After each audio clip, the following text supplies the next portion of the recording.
जय श्री कृष्ण। राधे राधे। आइए सुनते हैं मोक्षदा एकादशी की कथा। अर्जुन ने उत्पन्ना एकादशी की उत्पत्ति, महिमा, महात्म्य आदि सुनकर श्री कृष्ण से कहा, हे परम पूजनीय भगवान श्री कृष्ण, हे त्रिलोकीनाथ, आप सभी को सुख व मोक्ष देने वाले हैं। मैं आपको प्रणाम करता हूँ। हे प्रभु, आप कृपा करने वाले हैं, मेरी एक जिज्ञासा को शांत कीजिए। भगवान श्री कृष्ण ने कहा, हे अर्जुन, जो कुछ भी जानना चाहते हो निर्भय होकर कहो, मैं अवश्य ही तुम्हारी जिज्ञासा को शांत करूँगा। हे प्रभु, यह जो आपने मार्गशीर्ष माह के कृष्ण पक्ष की एकादशी के विषय में बताया है, उससे मुझे बड़ी ही शांति प्राप्त हुई।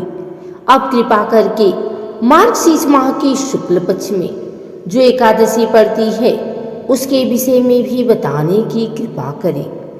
उसका नाम क्या है, उस दिन कौन सी देवता की पूजा की जाती है और उसकी पूजन विधि क्या है, उसका व्रत करने से मनुष्य को क्या फल मिलता है।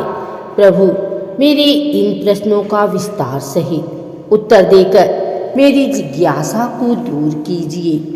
आपकी बड़ी कृपा होगी।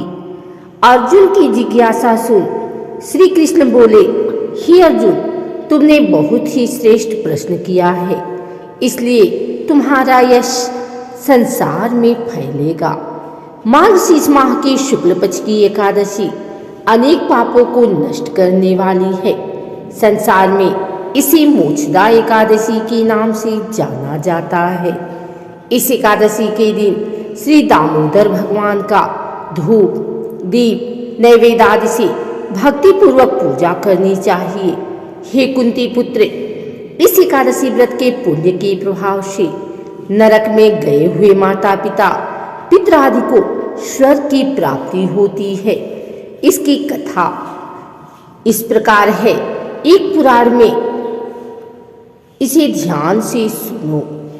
बैखानस नाम का एक राजा प्राचीन नगर में राज करता था। उसके राज्य में चारों वेदों के ज्ञाता ब्राह्मण रहते थे।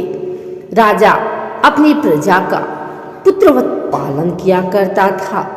एक रात्रि को स्वप्न में राजा ने अपने पिता को नरक की यातनाएं भोगते देखा। इस प्रकार का स्वप्न देखकर राजा बड़ा ही व्याकुल हुआ। वह बेचैनी से सुबह होने की प्रतीक्षा करने लगा।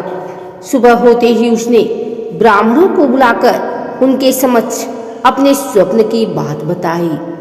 हे ब्राह्मणों, रात्रि को स्वप्न में मैंने अपने पिता को नरक की यातनाएं भोगते देखा। उन्होंने मुझसे कहा है कि हे पुत्र, मैं घोर नरक भोग रहा हूँ, मेरी यहाँ से मुक्ति कराओ। जब से मैंने उनकी यह वचन सुने हैं, तब से मुझे चैन नहीं है। मुझे अब राज्य सुख, ऐश्वर्य, हाथी घोड़े, धन, स्त्री, पुत्र आदि कुछ भी सुखदायक प्रतीत नहीं हो रहे हैं। अब मैं क्या करूं, कहाँ जाऊं? इस दुख के कारण मेरा शरीर तप रहा है। आप लोग मुझे किसी प्रकार का तप, दान, व्रत आदि बताएं, जिससे मेरे पिता को मुक्ति प्राप्त हो। यदि मैंने अपने पिता को नरक की आत्माओं से मुक्त कराने का प्रयास नहीं किया, तो मेरा जीवन निरर्थक है। जिसके पिता नरक की आत्माएं भोग रहे हैं, उस व्यक्ति को इस धरती पर सुख भोगने का कोई अधिकार नहीं है। हे ब्राह्मण देवों, मुझे शीघ्र ही इसका कोई उपाय बताने की कृपा करें। राजा के आंतरिक दुख की पीड़ा को सुनकर ब्राह्मणों ने आपस में विचार विमर्श किया। फिर एकमत होकर बोले, राजन, वर्तमान, भूत और भविष्य के ज्ञाता पर्वत नाम के एक मुनि हैं। वे यहाँ से अधिक दूर नहीं हैं। आप अपनी यह व्यथा उनसे जाकर कहें, वे अवश्य ही इसका कोई सरल उपाय आपको बता देंगे। ब्राह्मणों की बात मान राजा मुनि के आश्रम पर गए। आश्रम में अनेक शांति चित्त योगी और मुनि तपस्या कर रहे थे। चारों वेदों के ज्ञाता पर्वत मुनि दूसरे ब्रह्मा की समान बैठे जान पड़ रहे थे। राजा ने उन्हें दंडवत प्रणाम किया तथा अपना परिचय दिया। पर्वत मुनि ने राजा से कुशल क्षेम पूछी। तब राजा ने बताया, हे मुनिवर, आपकी कृपा से मेरे राज्य में सब कुशल है, किंतु मेरे समक्ष अकस्मात ही एक ऐसी समस्या खड़ी हुई है जिससे मेरा हृदय बड़ा ही अशांत हो रहा है।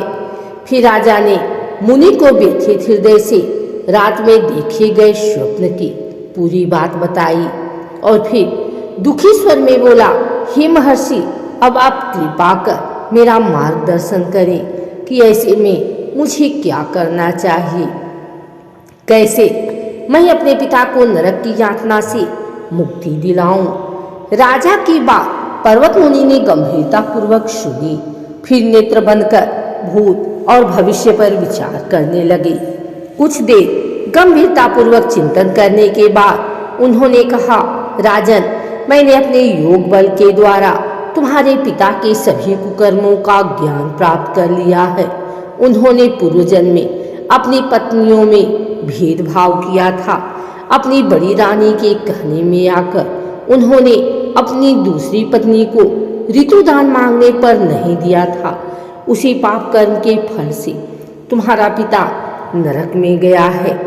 यह जानकर बैखानस ने याचना भरे स्वर में कहा, हे ऋषिवर, मेरे पिता के उद्धार का आप कोई उपाय बताने की कृपा करें। किस प्रकार वे इस पाप से मुक्त होंगे। इस पर पर्वत मुनि बोले, हे राजन, मार्गशीर्ष मास के शुक्ल पक्ष में जो एकादशी होती है उसे मोक्षदा एकादशी कहते हैं। यह मोक्ष प्रदान करने वाली है। आप इस मोक्षदा एकादशी का व्रत करें और उस व्रत के पुण्य को संकल्प करके अपने पिता को अर्पित कर दें। एकादशी के पुण्य प्रभाव से अवश्य ही आपके पिता की मुक्ति होगी।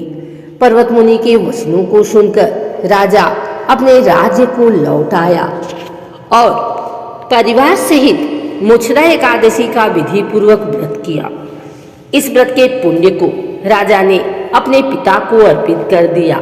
इस पुण्य के प्रभाव से राजा के पिता को सहज ही मुक्ति मिल गई। स्वर्ग को प्रस्थान करते हुए राजा के पिता ने कहा, हे पुत्र, तेरा कल्याण हो। इतना कहकर राजा के पिता ने स्वर्ग को प्रस्थान किया।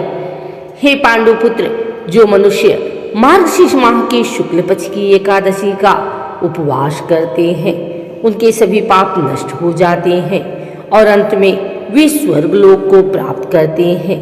इस उपवास से उत्तम और मोक्ष प्रदान करने वाला कोई भी दूसरा व्रत नहीं है। इस कथा को सुनने व पढ़ने से अनंत फल प्राप्त होता है। यह उपवास मोक्ष प्रदान करने वाला चिंतामणि के समान है, जिसे उपवास करने वाले की सभी मनोकामनाएं पूर्ण होती हैं। हे अर्जुन, प्रत्येक मनुष्य की प्रबल इच्छा होती है कि वह मोक्ष प्राप्त करे। मोक्ष की इच्छा करने वालों के लिए मोक्षदा एकादशी का यह उपवास अति महत्वपूर्ण है। पिता के प्रति पुत्र के दायित्व का इस कथा से श्रेष्ठ दृष्टांत दूसरा कोई नहीं है। अतः भगवान श्री हरि विष्णु के निमित्त यह उपवास पूर्ण निष्ठा व श्रद्धा से करना चाहिए।